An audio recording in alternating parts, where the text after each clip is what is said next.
باز لە وردەکاری موچەی موچەخۆران و هێزە چەکدارەکانی هەرێم و عێراق دەکەین لە بودجێ عێراق بۆ ساڵی 2024. ئەگە سەرەتا باز لە کۆی موچەی فەرمانبەران بکەین، دیارە ئەو 63 تریلیۆن و 338 ملیار و 575,452 دینار ئەمە کۆی موچەی تەنیا فەرمانبەرانە.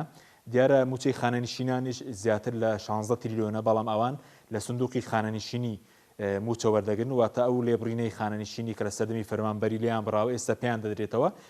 ئەو لە دەرەوەی ئەوەش بڵێن موچەی خانەنشینی زیاتر لە 16 تریلیۆنە و چاودێری کۆمەڵایەتیش زیاتر لە 6 تریلیۆنە، واتە ساڵانە لە عێراق موچەی موچەخۆران بە فەرمانبەر و خانەنشین و زیندانی سیاسی و چاودێری کۆمەڵایەتی پێویستی بە 85 زیاتر لە 85 تریلیۆن دینار هەیە.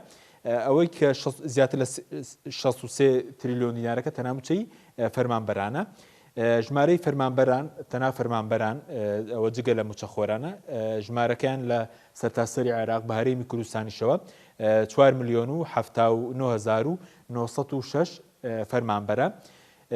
ئەو 63 تریلیۆنەی موچەی فەرمانبەران لە سەدا 29.8 کۆی گشتی بودجێ عێراق پێک دەهێنێت.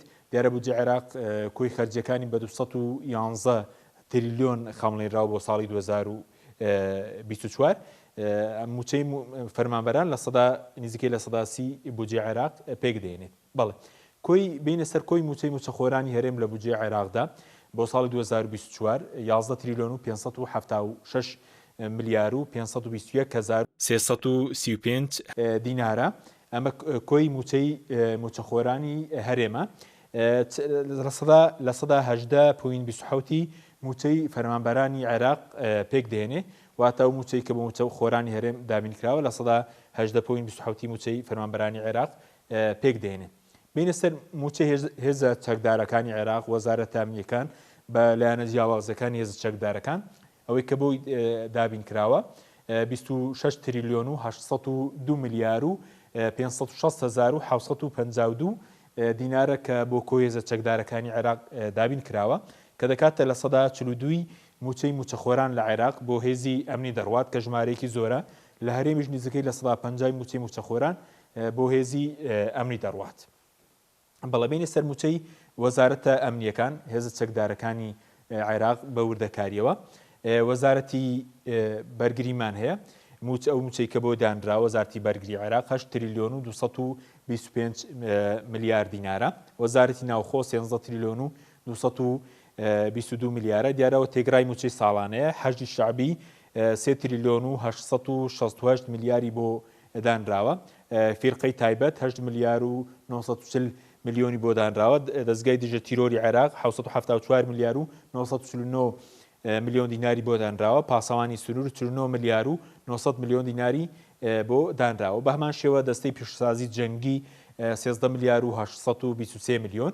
دەستگای هەواڵگری عێراق 290 ملیار و 644 ملیۆن دینارە. ئەنجومەنی یاساییشی نیشتیمانی عێراق 348 ملیار و 550 ملیۆن دیناری بۆ دانراوە. بینە سەر ژمارەی هێزە چەکدارەکانی عێراق لە وەزارەتە ئەمنیە جیاوازەکان بەم شێوەیە. وەزارەتی بەرگری عێراق کۆی هێزە چەکدارەکان 400 لە وەزارەتی بەرگری 431,413 هێزی ئەمنیە. وەزارەتی ناوخۆ 7,004 کارمەندی ئەمنی و هێزی چەکداری هەیە. حەجی شعبی 230,075 هێزی چەکداری هەیە. فیرقەی تایبەت 12,000. دەستگای دیژە تیرۆری عێراق 23,659 کەسە. دەستەی پیشسازی جەنگی 143 کارمەند و هێزی هەیە. بەڵێ ژمارەی ئەنجومەنی ئاسایشی نیشتیمانی عێراقیش 14,353 کەسە. دەستگای هەواڵگری عێراق 12,131 چەکداری هەیە، بڵێن کارمەند و هێزی ئەمنی هەیە. بینە سەر کۆی گشتی هێزە چەکدارەکانی عێراق کۆی گشتیان چەندە؟ ئەوەی کە لە بودجێدا باسکراوە کۆی گشتی هێزە چەکدارەکانی عێراق 1 ملیۆن و 438,778 هێزی سەربازیە، واتە ئەمە کۆی گشتی هێزە چەکدارەکانە بەدەر لە هێزە چەکدارەکانی هەرێم کە ژمارەی هێزە چەکدارەکانی عێراق بەوەندە مەزن دەکراوە. ژمارەی هێزە چەکدارەکانی هەرێم 332,345 کەسە واتە بە هەردووکی بە هێزی چەکداری عێراق و بە هێزی چەکداری هەرێم دەبێتە 1,770,000 زیاتر لە 770,000 و ژمارەی هێزی چەکدارەکانی هەرێم لە 118.76 هێزی چەکداری عێراق پێک دێنێت واتە لە 118.76 هێزی چەکداری عێراق پێک دێنێ ژمارەی هێزە چەکدارەکانی هەرێم بەڵەوەی کە بینیتان موچەی موچەخۆران و هێزە چەکدارەکانی عێراق بوو لە بودجەی 2024 عێراق.